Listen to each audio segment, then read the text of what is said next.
Professor Tricia Rose is Professor of Africana Studies and the Director of the Center for the Study of Race and Ethnicity in America at Brown University. You know what I mean? So I'll just leave it there, and then I'll say something else. I'm a hip hop. I glean myself a hip hop studies scholar, fledgling. You know what I mean? And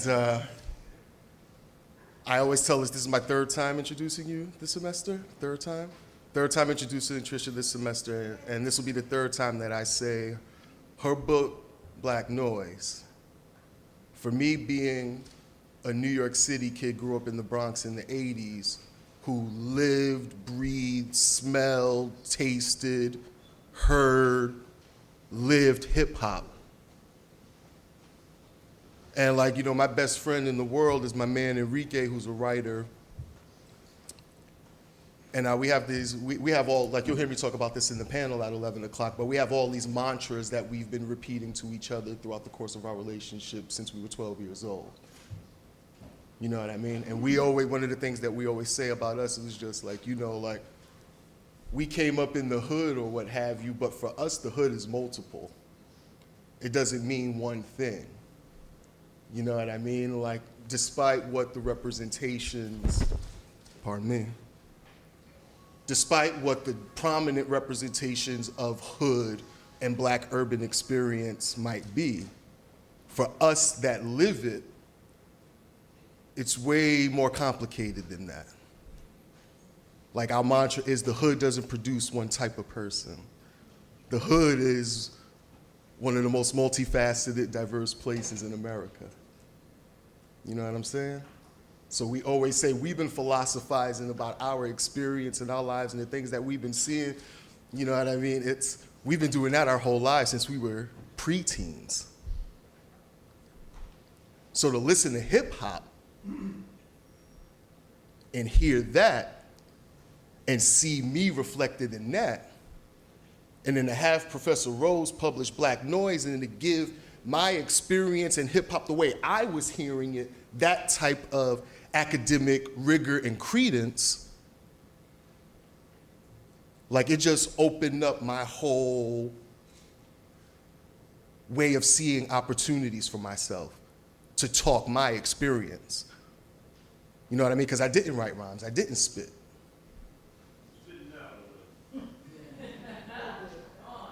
You know what I'm saying? Like, but I lived that. So like for Tricia Rose to be on this campus this semester as our Lund Gill Chair, and then for her to be here now today for this, that Janice, the first person, one of the first people when I got on campus that snatched me up was Janice. You know what I mean? Like it's, like that's not just formal. You know what I mean? It's deeper than that. Like it's, like it means something, you know? So like, look, I wanted to give you the little whatever, but I wanted to give you the real deal on Tricia Rose, you know? And some of our students this semester got to feel that firsthand. You know, so. By way of introduction, Tricia Rose.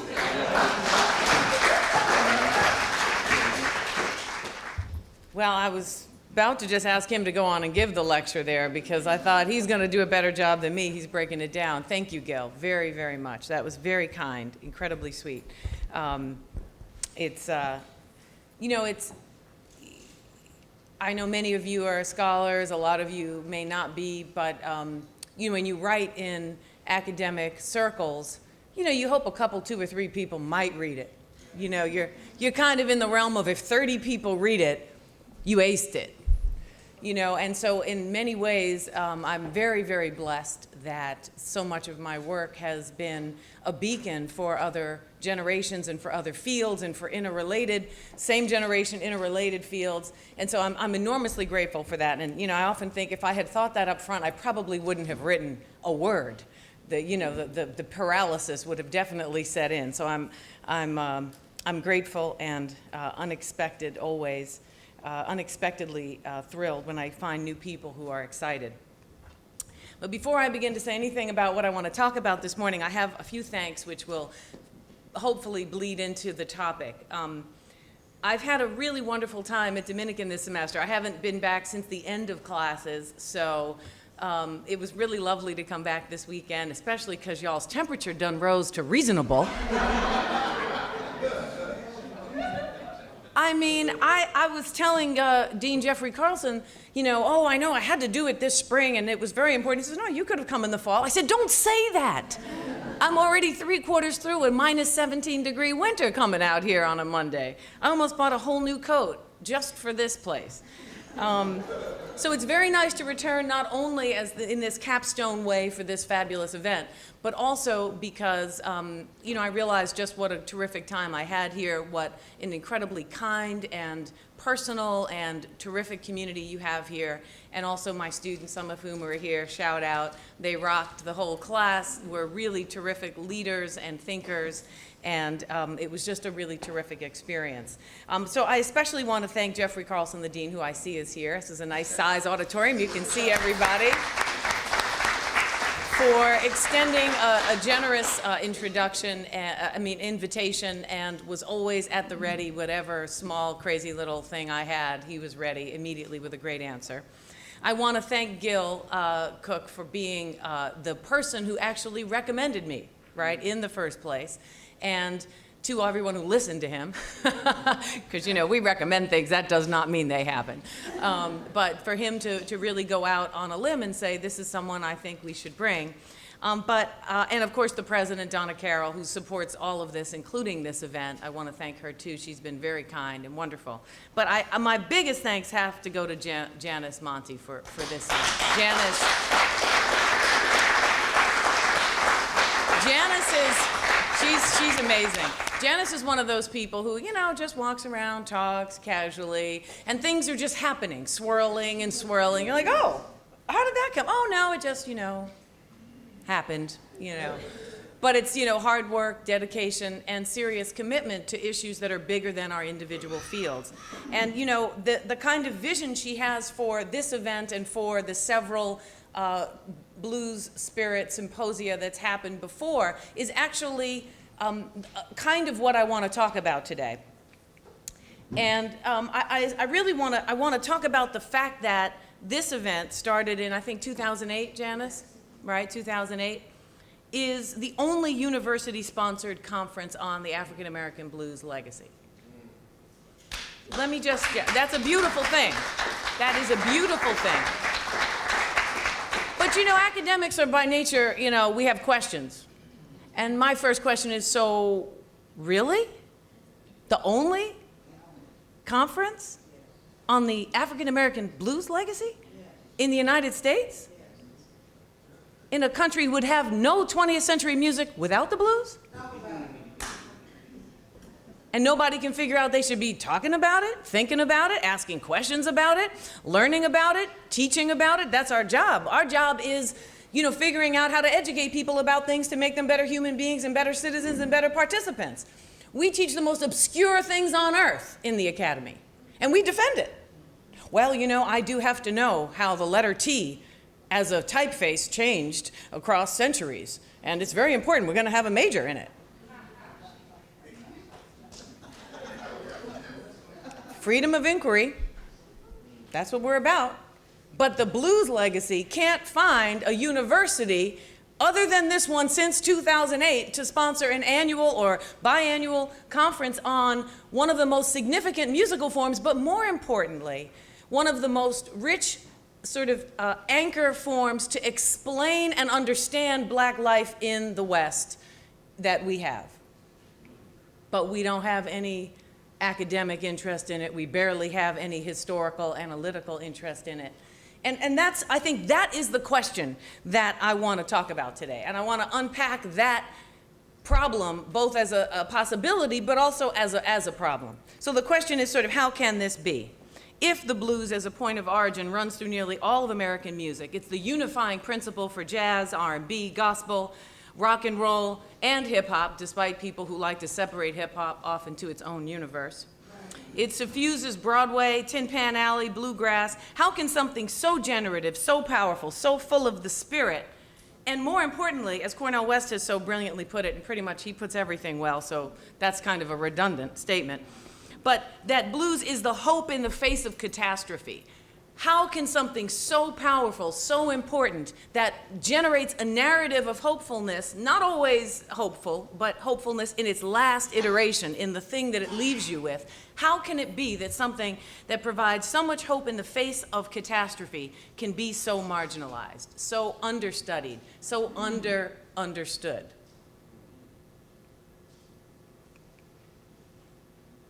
The power and beauty of the blues, but not just the blues, truth be told, of all African American music and culture, is a project in how to affirm the soul and how to heal under conditions of constant re-injury. How do you affirm the soul? How do you heal yourself and others around you? How do you develop a template around healing when the wound is reopened over and over again? It's one thing to know you're in healing, right? And it's one broken leg, you got a cast, you're laying down, you're cool. But if everybody's breaking your leg 24/7, you need a different kind of medicine. You need an ongoing medicine. You need a way to think about that process. And the blues in particular is really top shelf medicine for chronic trauma. It's really top shelf medicine for chronic trauma. And as a deep resource for this catastrophic level of suffering, it has really produced a certain kind of joy, not joy in the traditional sense that we use in America of sort of just an absolute happiness uninterrupted, but the sheer fact that you can access something pleasurable and affirming and community producing in the face of a consistently re-breaking leg, not broken leg, re-breaking leg in the active present tense, is the joy. The joy is how do you access possibility when it's actually not right there in front of you.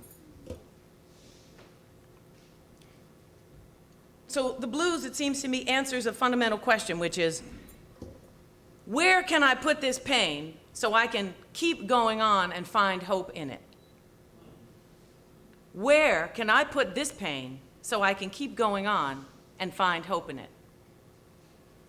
Now, you would think I'd be very hopeful based on this, because, what could be more hopeful than the blues hoping against hope and creating a sense of possibility under these conditions? But I actually have some worries. And the state of the blues are actually giving me the blues. And I don't mean the state of the music.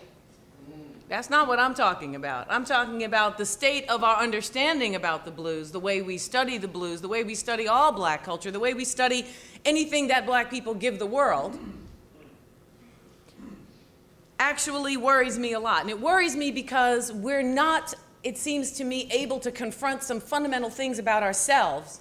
And because we can't confront some fundamental things about ourselves as US citizens, as people who've been bequeathed a legacy of American history that is complicated at best, makes it hard for us to really love and give and appreciate and share the blues in the right way. So the blues has moved around the world. Everything, pretty much everything African Americans have given the world has moved around the world with great alacrity and speed and often great profit.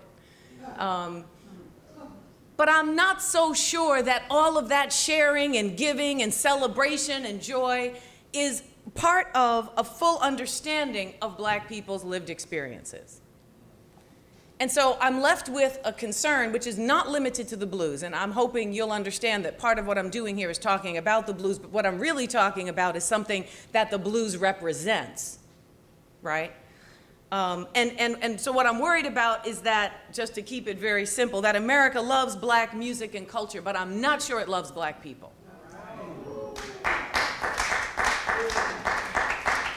And I don't mean to impugn anybody's personal love of anybody, just let's get clear.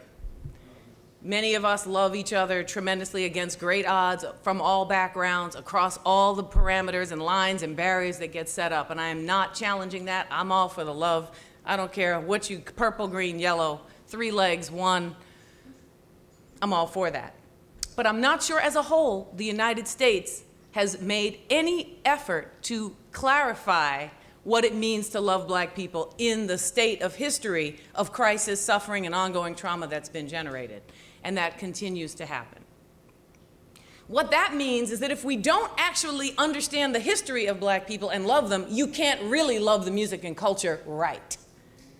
You see, that's really the problem. If you don't understand and really empathetically attach and really connect to and compassionately grasp the full depth of the ongoing trauma and suffering, doesn't mean you gotta cry and lay down and fall in the street, because the blues actually helps you avoid that. Right, I mean, the lesson is get up and let me tell you a story about how to survive this. But if you can't attach to that experience, if you can't feel an empathetic sense of grasp of the depths of it, then you can't love it right. It's not an intention that's the problem. It's a reality, it's a circumstance, it's a blind spot that the way we understand race in America gives us. So we're in a crazy moment right now where I call it, now I gave a lecture here and had a great conversation with a different group of the members of the community. I had a conversation about how we can understand race in an era when we claim to profess that the best thing to do is not to see it at all. I find this very perplexing, I have to say. And I've studied colorblindness in a variety of different venues, and there are a lot of different ways to think about it. But what comes through all the way around is that there's a drive to imagine that at this historical moment, despite all the evidence to the contrary, we think we can solve a problem that you can only understand by looking at the way race works, not capitulating to narrow boundaries, not agreeing that race is the only thing we should do, but that you have to account for it to make sense of it. You have to account for it to change it. You have to see its work and its operations to figure a way out. But what we've done instead is claim that by not acknowledging the way privilege works and the way discrimination works based on race, that we're going to fix it. We're going to actually go blind so we can see. There's a blues song in there, and if I had any skill set whatsoever, I would write a blues song about color blindness. I know I need your help though, because really it's not. Yeah, I mean you're gonna have to help me with the lyrics. I'll give you a couple ideas, but I need somebody else to write the lyrics because there's something in there. I guess something like I'm so blind, that's why I can't see, right? I mean really, I'm so colorblind, that's why I can't see race. But I'm working on it. I'm gonna come up with something. So we're in an era where black culture itself, and I'm going to talk a little bit about hip hop because as Gil so graciously said, clearly that's one of my levels of expertise, but I do also study 20th century black culture as a whole, and hip hop grows out of those experiences, particularly post-civil rights era black life. But we're evolving into a moment where the society is actually just as fascinated and obsessed with whatever the youthful generation of black music is, because that's where the obsession starts. It's not just black music as a whole. It's the generational relationships that matter, and yet have no idea that it's a black cultural artifact or that it comes out of a black cultural experience. Not only a black cultural experience, but primarily and significantly. So what we have is an appreciation for black culture without knowing what black culture is or that it is black culture, and that is really the kind of blind spot that leads us into insane understandings. And I was going to tell this story later, but I'm going to tell it now, which is that, you know, I teach a big lecture class on hip hop, and I teach other courses on black culture in the 20th century. But one time, at one of the schools I've taught at over the years, will remain nameless because I think I do see 2 or 3 cameras, so I will not be naming any names. But anyway, at some school in my past, a room full of students, predominantly white. I teach at predominantly white institutions, and even if every black student on campus came to my classes would still be predominantly white. Those are the numbers we're talking about. They don't all come because they're all majoring in engineering so they can actually get a job, because they know how hard it is to get a job even with a degree as a black person. So they're like, I'm good with hip hop, I'm already good. Like, I have a degree in hip hop. They're like, Gil, we were philosophizing, we're straight. We got our own degree system working out. So anyway, after the first lecture, I'm explaining the course, and I'm saying, here's what we're gonna do, and we're gonna start here, and I'm the Vanna White of ideas, I'm just like showing them all the letters, and that's Wheel of Fortune for those of you who do not watch this geriatric show that I sometimes attend to. Anyway, and I'm showing them all, blah, blah, blah, and this is what we're gonna do, just like a map, a roadmap. It's the first week, you gotta warm them up, and here's what's gonna happen, here's the syllabus. Back of the room. Excuse me, are you gonna actually argue in this semester are you gonna say and make the claim that hip hop is black music? And I wish right then I was a short story writer, because I can't not begin to describe to you how confused I was by the question first. I'm like, what do you mean? Are you upset about that? Or you think that's not true? Or you think, like, what are you actually asking me? He said, well, hip hop's not black. And I thought, oh my God, it happened. I'm like, it happened to the music everybody thought was so black it could never happen, right? It's happened to every music before, every single black music. And here it was happening to the most overtly, excessively, narrowly ghettoized, racialized, produced music you could possibly come up with. I mean, how much more black could hip hop be? What would it have to do? I mean, if I wanted to say I want a music that is so black nobody could steal it and claim it isn't black, I would make hip hop. I mean, it's got enough racial stereotype in it to signify blackness right away. You don't even have to be really black. You just have to be stereotypically black, and you're straightened out. I'm not kidding. I mean, I'm joking, but I'm not. And yet, here we are with some very intelligent, highly educated at a competitive university, as yet unnamed, making this claim and was mad at me. But wait, he was angry with me. He was angry with me because he felt excluded by that fact, not welcomed into a tradition that he's entitled to participate in with a position of respect and parity and understanding and equality. No, he wanted to own it without having to deal with the racial consequences of what it means to pay attention to black life. He wanted to own it and got mad because I interrupted the project. I interrupted it, and because I knew what I was talking about, he couldn't actually win that argument, so he dropped the class that day. I can check online, that's the thing about computers. Now, what made me sad about that was that I wasn't going to exclude anybody. This is like the issue with the blues. Nobody's excluded, but you can't ignore the gift giver. You can't act like the gift giver's not present and that your role is so important that it doesn't matter who gave the gift. You don't know where the gift came from. It just sort of showed up.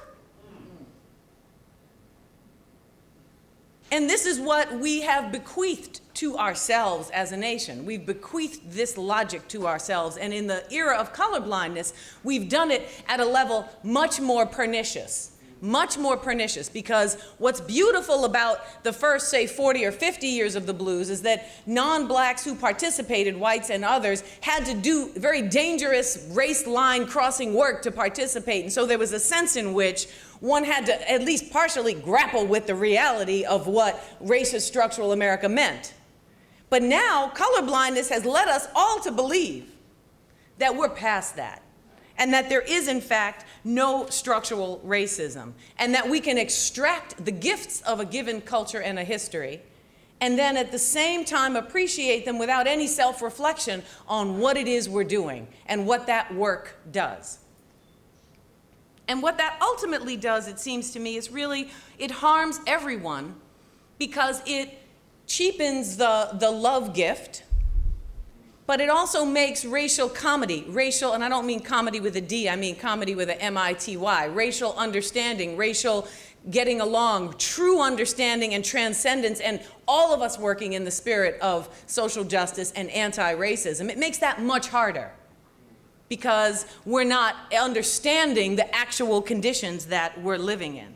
And we're not understanding the role of music and culture as a sustaining life force, right? As a medicine for trauma, and a gift to the world at the same time. So what we have that happens in academics, in journalism, in research, and other places is a kind of extraction process, like the way we treat natural resources. We extract the music, we extract the lyrics, we extract the artists, we fetishize. This happens in hip hop all the time. You know, happens in the blues, happens in R&B, happens in jazz, happens in gospel, happens in rock and roll. It happens in every darn genre that at one point or another was primarily the bailiwick of people of African descent.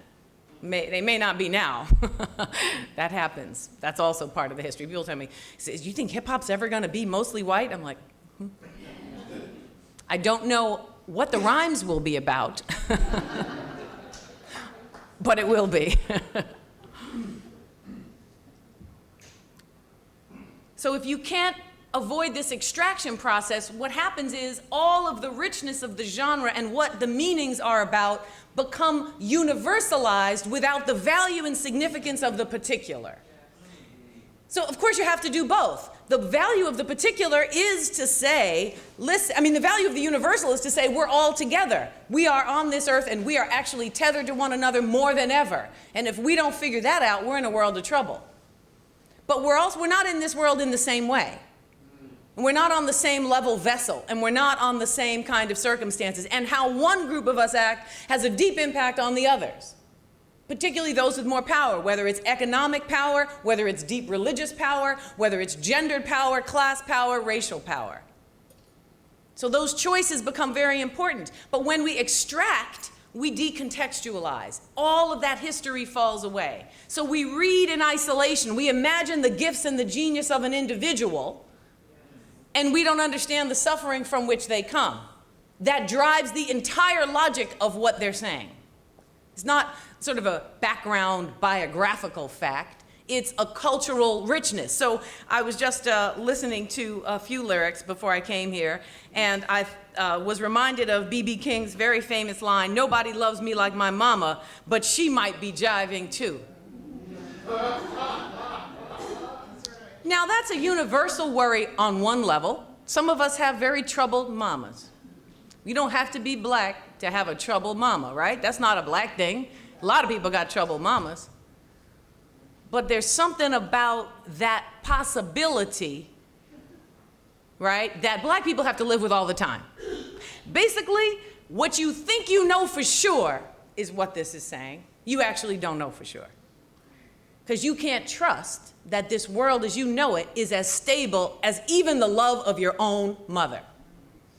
Because the world has made it clear that there's no kind of violence that is too great, no kind of explanation and justification for mistreatment that can't happen. People come up with all kind of cockamamie explanations for things that normalize black marginality. It's actually surreal if you really think about it. And to understand this lyric only as an individual story, as an amazing story of suffering, or as an amazing story of one person's wondering about whether or not he or she can trust his or her mama, puts in the backdrop, renders invisible what the consciousness of preparation for unregulated violence black people have come up with to survive it. So the lyric is basically saying, your mama may be fine, but I want you to keep in mind that this kind of unexpected possibility can happen. So the extraction process makes this very difficult. It makes it almost invisible and actually subordinates that cultural context from what matters. And so I want to encourage us, and you know, many of you in here are deep blues experts, and so I'm not a fool. I'm not going to sit here and try to give you, you know, the knowledge on the blues. That's what you're here for. What I'm trying to contribute here is a bigger understanding about how to put the blues in the context of American race relations and to remind us that we are not out of the woods. We're actually pretending that we never were in the woods. We think we're on a concrete patio, but we're completely in the deepest forest there is. And that we're not going to get out until we grapple with it. And that means to love the blues not just either as a blind extraction project, And also not to love the blues in a grasping, rigid way, to say it has to be this or it's nothing, and it has to belong only to me this way or it's nothing, but to remember the love ethic and the gift-giving of the blues, but also keep in mind that if black suffering as its point of origin, as its logic, as its organizing principle is not at the heart of that love, then it's the wrong kind of love. And it's a love that will not free us. Thank you very much.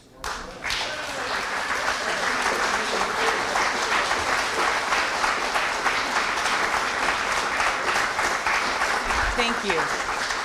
I wanted to leave enough time for conversation, so I hope I did. I didn't even bring my watch up here. How are we doing? Did I mess up? Are we over? How much? Janice, what are we doing? Okay. Okay, great. All right, super. Thank you. Any conversation? Yes, sir.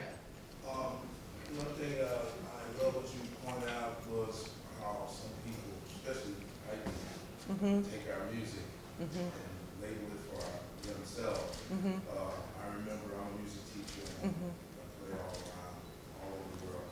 And I meet these young guys or young ladies that want to play blues, and some of them listen to funk, and they say, you ever heard of George Clinton? No, I've never heard of him, right? You ever listen to funk before? Like, what color am I?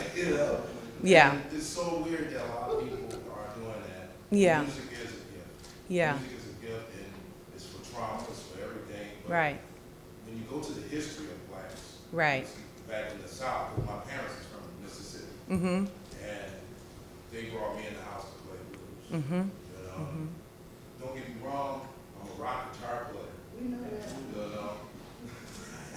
But I can play the blues, and when I do play the blues, I do play from my heart. And I play from convictions, and I think about my parents, and they've been through, and, and all that type of stuff. And it's been a long road, and still, we're not out of the woods. Like Yeah. you said, still in the woods. Right. But if we keep preaching the knowledge to these young people, and letting them see that's to everybody, doesn't matter what color you are. Right. You get an understanding about black culture and what we've been through. That's why we play the music the way we do. With so Right. much compassion and so much love. Right. Doesn't matter if it's hip hop, jazz, Right.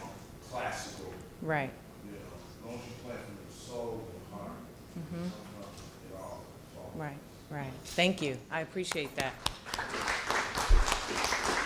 I mean, I think, I had like 11 lectures that I was like, I gotta take that out. That won't work. I'll be here for 2 days. But one of the points I was hoping would come up is what you raised, sir, which is, what's your name again?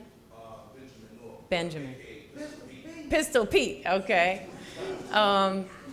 The thing you raised about, people asking you if you know something, right, like funk, it's not that the excitement and enthusiasm about sharing the music is the problem. It's that there could be such illiteracy about such a profound aspect of living American culture, and the racial dimensions of it is what is continually shocking and disturbing. And that has everything to do with our educational system. It is a crime on this question. It's actually a crime, really. Because the only reason the blues is not at the heart of understanding all of American music is because the people themselves have been so fundamentally disregarded that we still haven't unpacked ourselves out of that disregard enough to elevate at the level it should be elevated. And so that's the sadness about that moment that you described that's so important. It's not that, you want everyone to share everything. At least that's my feeling. I want everyone to share everything, but on the right terms, which is equal fair terms. Right? Otherwise, it adds more injury, right? And that's really where and then the framework for understanding it doesn't actually produce the kind of understanding that we're looking for.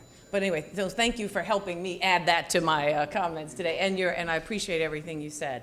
Yes. Oh, you have your hand up, ma'am? Yes. And then this gentleman here. Yes. Wonderful. I really enjoyed it. Like Mr. Pete, I'm an artist. I'll stand up so you can hear me. Yes. How about that? Good. Hell of an artist, thank you. I have went through this in my mind for a long time, especially since my BFF is Janice. That's my best friend. Nice. That's a good best friend to have. But the thing is, I looked at the fact that for some reason I had a feeling that because people are trying to take over what is ours fundamentally, and I think it is ours fundamentally, blues, I think it created a push-me-pull-you type of relationship, but we lost in so many ways. And I think sometimes we kind of gave it away, but then I think if we hadn't given it away, it wouldn't have been able to survive. You understand what I'm saying? Yeah. And I get really angry, and I won't right now. Personally, wouldn't like me if I was angry. I won't get angry right now. But I think I get really angry when I think, why did they give it away? But then they said they had to give it away in order to survive. You know, people tell me all the time, well, you know, if the Stones hadn't seen Muddy Waters washing the walls in the studio, they never would have. They're the ones that kept the blues alive. The bottom line is, it was going to be alive. It may not have been, and it still is not. I've been doing this 20 years. Have you ever heard of me? Your point is made, honey. Yeah. You know, this is a serious crisis. Very serious. And this really what I was trying to get at with how I tried to structure my comments today, because I'm trying to really help us keep two things alive. One is that music is for everyone. It is about a love share. It is about a gift of joy and beauty and pain and suffering in a way that is about all humanity. But if we cannot confront the structure of racism that determines how gifts are shared, how people's art forms are extracted, and how blind spots of love, you can love in a distorted way, even when you love something. Morrison has a beautiful line about that, right? Violent people love violently. Blind people love blindly. Angry people love angrily, right? People with a lack of racial consciousness love with a lack of racial consciousness, right?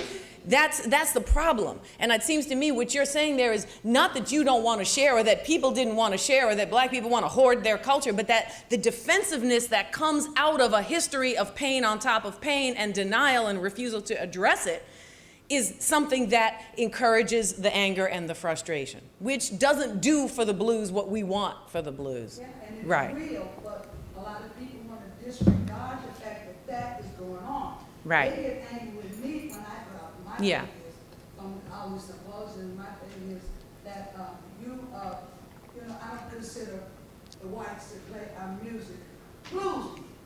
I consider them musicians who sung played pretty good. But there's a feeling, I played as Pete, I played all over the world with bands and musicians from all over the world, from Latvia to the Czech Republic, Italy, anywhere. There's nothing like my band, and you'll see tonight. All right. Well, I'll be there. I got my wristband already in the hotel room. I left it there because I did not want to lose it today, fooling around and drop it in the ladies' room. So I got my wristband. But my point is, I'm not, they're technically correct. I mean, the timing is there sometimes.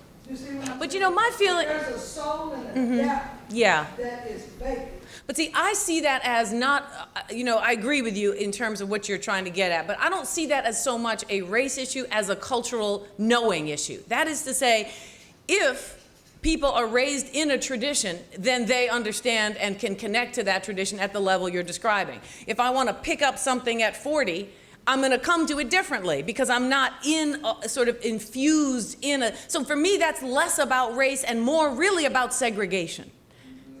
Right? It's more about the process by which we are fundamentally not having access to sharing at a deeper level. But anyway, let me bring some other people in. There was a gentleman here from a little while ago, and then I'll come over here, sir. Yes. Hi.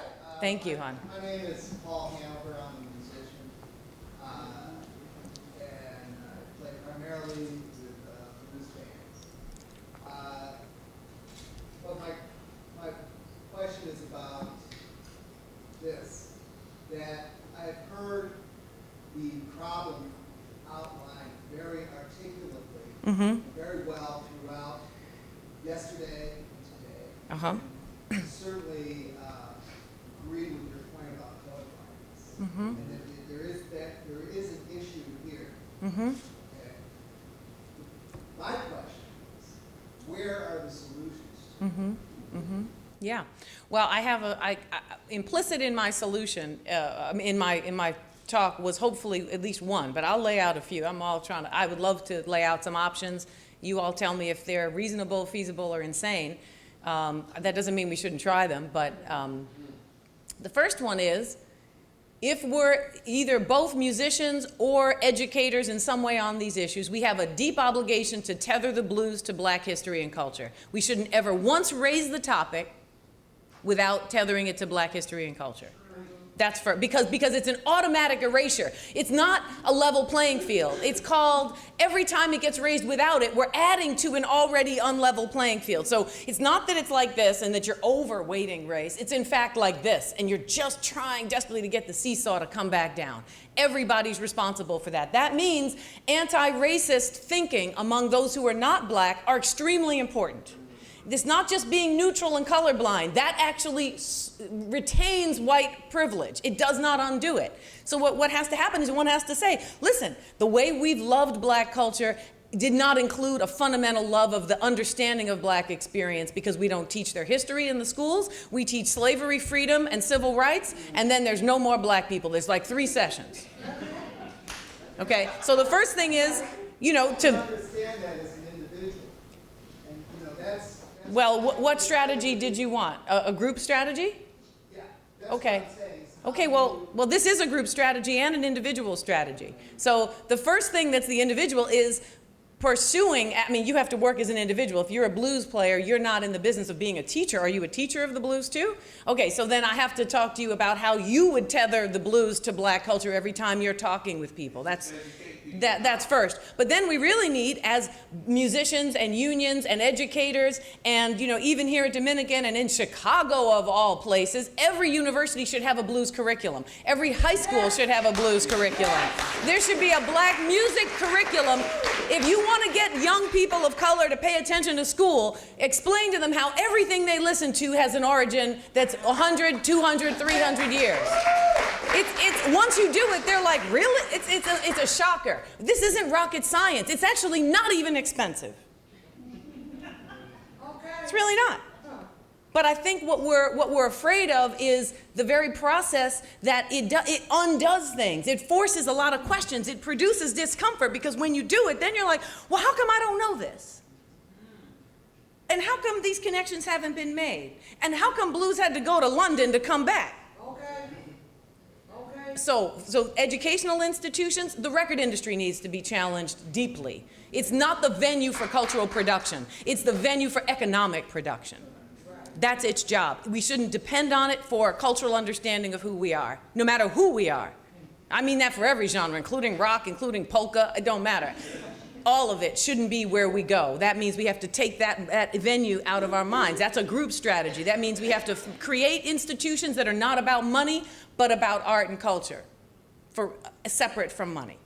So those are 3 strategies: 1 personal, 2 structural, really 3 structural, that I would strongly recommend that would have a transformative impact. As soon as kids know anything, just this much, they're different listeners, they're different hearers. And that's true of older adults too. It's not just kids. But I think if we can get the next generation, it has more longevity. We're kind of on our, well, I got a few years, but I don't have another 100. So, maybe 50. But you see my point? So does that help? Or are those strategies, are those the kind of strategies you had in mind? Or what were you looking for? Because I think it's an important question. Oh, I think it's absolutely important. And I think in the context of music and musicians, that's worse. I think that race is something that's not talked about in this society. And it's certainly not even something there's awareness amongst people who are somewhat aware. Yes, exactly. Short example, a friend of mine, we were driving around in Englewood. He's a Black guy. And I'm driving, and I pull a U-turn. And he goes, I am just amazed how you like people drive. I said, well, what do you mean? He says, well, you just pulled a U-turn here in the middle of the street like it was nothing. Yep. And I said, yeah. He says, well, and I would never do that. Because, you know, basically he was saying to me, because I would be afraid of doing something so out of the ordinary that I might be stopped from being black. Yeah, actually, let me refine that assessment a little bit closer. He knows that he's going to be stopped for doing nothing. He don't want to give a cop a reason to stop him. See, that's the operative assumption, right? That's what I mean. So the freedom of mobility to say, oh, I'm just making a U-turn, officer, no big deal. He doesn't get that. That's a cushion that doesn't. He's already under surveillance, so he's making sure he's driving like this, which he also gets stopped for driving too regular. I live down this road. Right. He make U-turns all the time. Yeah. There ain't no sign up there, but he lives in Inglewood. Right. On South. First thing you know, police on window. But the point is that, you know, this lack of literacy is chosen, it's enabled, it's generated by society as a whole. We have thousands of TV stations and radio. We have more media now than any time in human history, and we know less about this issue than we've ever known since the civil rights movement. Why is that? That is not because nobody knows, it's because nobody really wants to know. And that's what we have to work against. The blues is a great way to do this. It's a great way to teach this history and the present tense because it is such a beautiful form and so known to people orally, as in hearing, and culturally, that it can be a gateway if it's tethered to the history properly and if the cultural knowledge is there. But let me get to some of people. Thank you for that. That's great. This gentleman here, and then Gil, and then this woman here, and then I don't know where we are with time, but yes. Yeah, my name is Lance Williams. 5 minutes. You'll hear it from me a little bit later. I was very moved by what you had to say, Sharon, because I think it's a classic dilemma. But I want to back into my comments by responding to this. You ought to read Matt Taibbi, The Divide. It's an excellent observation about the two worlds that are existing here in the United States. The fact that no one from Wall Street during the crash ever did any time except for one bank that was a Chinese bank. It's a very critical statement. Meanwhile, stop and frisk was the gateway by which African Americans in droves, just walking down the street, get put together like they're in apartheid South Africa. But I want to speak to what you were saying, Sharon. It's very critical that we separate the culture from the commerce. It's very critical, and I've written about this since I was 18, and I'm an old guy. I'm going to talk about this afternoon. Remember this, that a hit during the heyday, I'm talking about prior to Elton John and those guys accompanying Little Richard and others when they did their travels beginning in the late 50s, a hit in the blues was 15,000 Record sales. records sold at any given period of time. So we're speaking about culture and context here so much that there is this issue. There are two strains happening. The commercial element was brought in, obviously, with the British invasion. The culture of African Americans coming out of the diaspora and creating this music is two totally separate things. That's why, for example, what this brother's doing with the gospel element is so very critical, because if you notice, the commercialization of gospel music is happening on the African American side, and it has not been able to have been abrogated on the mainstream side, except for very few instances. That if we really want to look at how we really help to keep our DNA as a people together, we've got to go back to church. We've got to go back to those institutions that other people don't see something that they that they have a sense of entitlement. Ain't a whole lot of people who are not AME, Baptist, Pentecostals, Church of God in Christ gonna come in those churches and claim to be Right. the natural fathers and sons. Yeah. You feel me? Yeah. So I think the issue now is that we have to reclaim. But again, I'm gonna give away what I'm gonna say. Yeah, don't do that. Don't do that. Plus, we only have like 3 minutes left, so. I just don't want you to feel that way. Right. Just understand that if you want to stay true to your art, certain things have to happen. Thank you. No, I appreciate that. Gil, yes. Oh, we have 10, I was told back over here 3 minutes ago. Oh, we're adding an, okay, great. Did you have your hand up too? Okay, good. I wasn't sure if that was 10 or 5. I failed to make an announcement that I was supposed to make when I was introducing you about lunch, folks that pay for lunches over in Apartment Atrium at 12 o'clock, and make sure you have the wristbands for getting into the club tonight. But,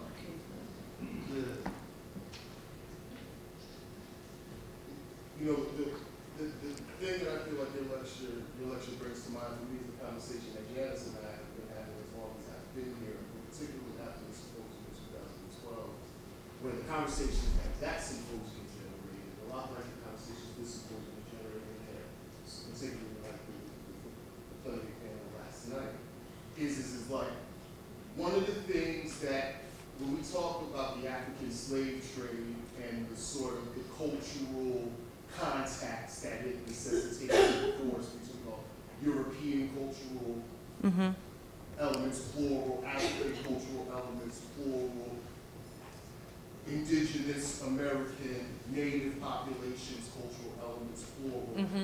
The African slave trade facilitated the forced interaction of all of that. Right, so we all had systems for the term that I use is striving, struggling, then surviving, making a way out of the striving, out of the struggle, and then thriving, excelling, right? Striving, surviving, thriving. Right? That exists pre-slave trade, but what the slave trade does, and this is what we talk all the time, making graves in our classes, we call it context shift. Like the way that you strive, survive, and thrive in one context, post the slave trade, those processes have to switch up.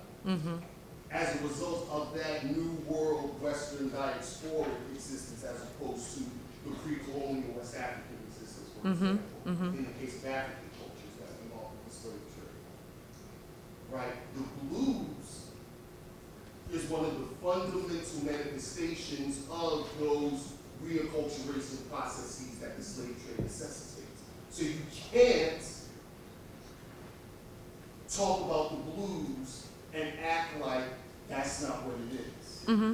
Yeah. Like the blues isn't just some ethereal writing in the sky out of nowhere. Like it has context.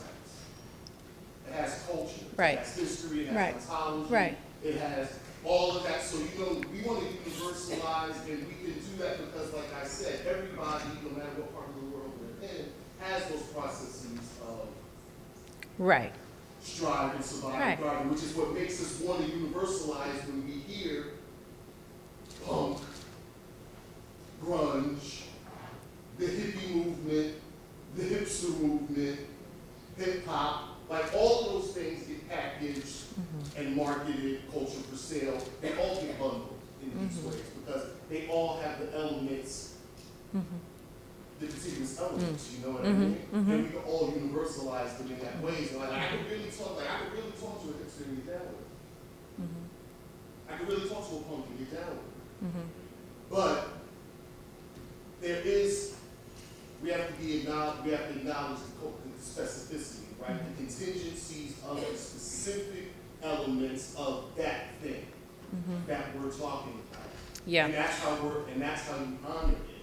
You know what I mean? Yeah. Like, Yeah. I mean, it's like, yeah. No, I hear you entirely, Gil. I mean, I think that the one thing I might just throw in on the end there as a mild kitchen sink is, how much power determines what we end up knowing. Right? In other words, we all have various traditions, and all culture is an amalgamation, and the future of the blues is not going to be the past. It's going to transform itself around the world. And it's not going to be the slave trade as a crucible. It's not going to be the Middle Passage into into plantation into Jim Crow automatically. It's going to be other things. But one of the things that power does, and canonization does, and global cultural power does, is give people access to that history as the context for which they move forward with it.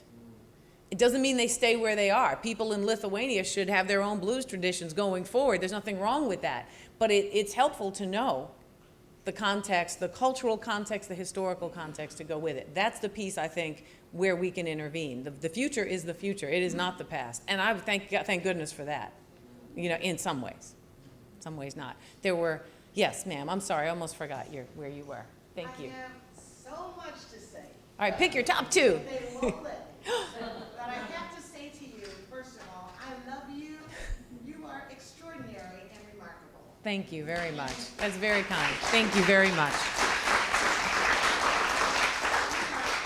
We are all of us, all races, creeds, and colors, blessed to be here today. To be free enough to be able to participate in something like this. I've been to places in Africa where they don't have time to talk about the blues. They are living every day, from water glass to food. They don't have time to do what we're doing here today. Right. So I want to thank Janice Monty and all the esteemed panelists from yesterday. I've learned so much. I'm Geneva Norman. I am a retired physician, and I am a current blues musician. I am Geneva of the Geneva Convention here in Chicago. But everything. It's a great name. Nice work. Yeah, and it's a good thing to do when you retire, for those of you who don't even know about this yet. But anyway, I want to say that one of the most important things that I've learned from all of this is that I know the debate that we have. I know the concerns, and they are valid, about where this came from, and more than anything, where the money is going. The economics is critical for the Black community, which has provided us with this music. However, I know that as the blues is cultural, things spin off from it. Right. The art spins off. The music spins off from this culture. And this kind of a discussion. And we can do more than one thing at a time. We can approach this thing from the academic perspective, as you're saying, and we can be out playing the music and talking to each other and celebrating in the churches. We aren't just doing one thing. It's multi-partite. So, okay, I could go on forever, so I better stop. Thank you. No, thank you, Geneva. I think this gentleman right here. Hi, sir. To touch bases with what Sharon stated and what Lance indicated, well, one of the problems is the only persons I've ever heard say that we're giving away the blues actually has come from white folks. I've not ever heard black folks make those statements. And I've heard these statements from like 30 years. And I also looked at that as an indicator because at the same time, white rock musicians was being promoted as blues-fused musicians, and it was acceptance. Right. But it's also economics. One of the reasons why all the musicians went over to Europe is because that was some of the greatest paydays. Right. Still is. And it still is to this day, and the appreciation of the music and the culture. But one of the reasons why we stopped seeing African Americans not going to see venues where blues was being played is because we traditionally went to see blues in clubs. And when the Woodstock came about and the big festivals came about, and everybody started packaging music in that capacity. And we didn't go see music like that, so you're not going to see us in numbers. And economically, not a lot of us cannot afford $100 to pay a ticket to go see these musicians. And I might only want to see Albert King, or I might only want to see Biggie. Right. So understand, we didn't give the music away. Because if you come to Chicago, if you go to Mississippi, I do think that it is promoted as a cultural icon for financial gain. Right. So Right. That's very helpful. I'm not going to ever say that the music was ever given away. I think it was, Yeah, it it was. was utilized for Yeah. other purposes. Yeah, I hear you. I agree. I see what you're saying there. I had two thoughts came to mind while you were talking. One is that what I've noticed in reading about African American music is that every generation has attempted to, because of the nature of racial tension historically, the next generation wants to claim a new music that isn't sort of mainstreamed. Because the mainstreaming of the previous music signals a kind of loss that they want to separate from. And so you have a kind of, you know, I'm this generation music, that's some other stuff that's already sold out. They don't see it even as a black music and cultural form, partly because of the economic things that this gentleman's talking about. So there's a separation that happens there, an effort to try to prevent a certain kind of takeover. You think about bebop's response to swing as a way of saying, this is you can't take this, right? So then the next generation's doing the same thing with something else and not necessarily embracing the music because they see it as belonging now to someone else, even though it doesn't. But the second thing is much more structural. And so I'm always the queen of a certain kind of structural history because it tells us things that are often invisible. So one of the reasons why festivals take over and a certain kind of local music tradition dies out, and why this gentleman's point about the church is exceptionally important, is because local black affordable institutions for freestyle, creative improvisation, and local non-expensive play becomes invisible and impossible. Why? Because black communities are the first places to be torn down and destroyed in urban renewal projects, and those projects destroyed musical venues. There's a brilliant book by Mindy Fullilove called Root Shock, How Urban Renewal is Destroying Black America. And she finds that 1,600 jazz clubs were literally torn down as the result of neutral urban renewal. You can't sustain a local musical tradition if there's no local venues for people to bring their horn, to bring their kids, to participate. Oh, I'm glad that was just water, sorry. To participate in the tradition in a way that allows for development and change. So when music dies out, we should start looking around for the reasons structurally why that might be happening. And when you add the fact that there's no music education and little literacy and historical training, all of those things capitulate and sort of, compound together to create the kind of thing you're describing. Or the Yeah. Beale Street, which was torn down. Right. Was rehabbed. Right. 90% of the bands who play there are white bands. Mm-hmm. 90% of them are not very good. Right. And the great majority of the clubs on Beale Street, regardless of who plays there, don't pay. Those musicians are suffering for tips only. Right. Yeah, that's enough. Right. These club plays and if you pay. Right. Most are paid for tips only, and maybe a percentage of the club. Right. Right. Right. Beale Street makes $50 million a year. Right, right. But see, that's what happens when you have a commercial takeover of anything, I really. lived in a neighborhood, there was blues clubs everywhere. Eddie Shaw gave me my first start. Right. And there were Right. blues clubs from California Street, Roosevelt, California, all the way to Maxwell Street, what we should call it G-Town. And the hospitals, the colleges toured. It was in plans since 1963. Right. I was born in 62. And my neighborhood got tore down like in the 90s. And all those blues Right. clubs. Right. And what that means is the apprenticeship, the intergenerational apprenticeship links are cut. Right. That's why institutions matter so much. Now, that's why we can't just have a story, people don't want to hear it anymore and nobody cares or we gave it away. No, here are the structural things that allow music and art and culture to sustain itself when the pay is so limited that we need to fight for. That's why our understanding of how things that look like they're not about race but have tremendous racial impact need to be part of our conversation. Urban renewal is a crisis. But I know we have to go, actually, I'm pretty sure. Right, Janice, you gave me the 10-minute. All right, one more. Can we get a new question? I just want to invite other people who are thinking. Yes, Jeffrey.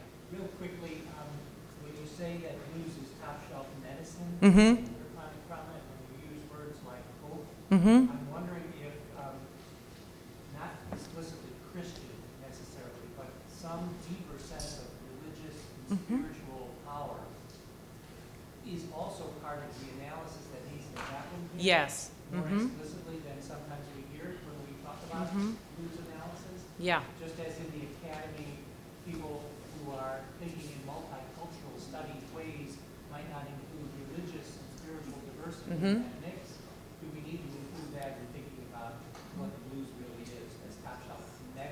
Yeah. function as medicine in a person's life. Definitely. I think that the spiritual dimensions are significant. To me, healing is a spiritual project, particularly if you're looking at such systemic, difficult suffering. And it seems to me the blues is tethered to a black model of Christianity, for not always, but in a lot of significant ways. So there's no question there should be a lot more. That's not my bailiwick, so I will not feign to be at the center of that. But there's no doubt there's less and less of that, and there should be more and more of it, because it's a way to think about more holistically, which is a part of a black diasporic process, right? Where that religion is not something you do or that you're subjected to, but it's a worldview you carry around that you engage in everyday life with.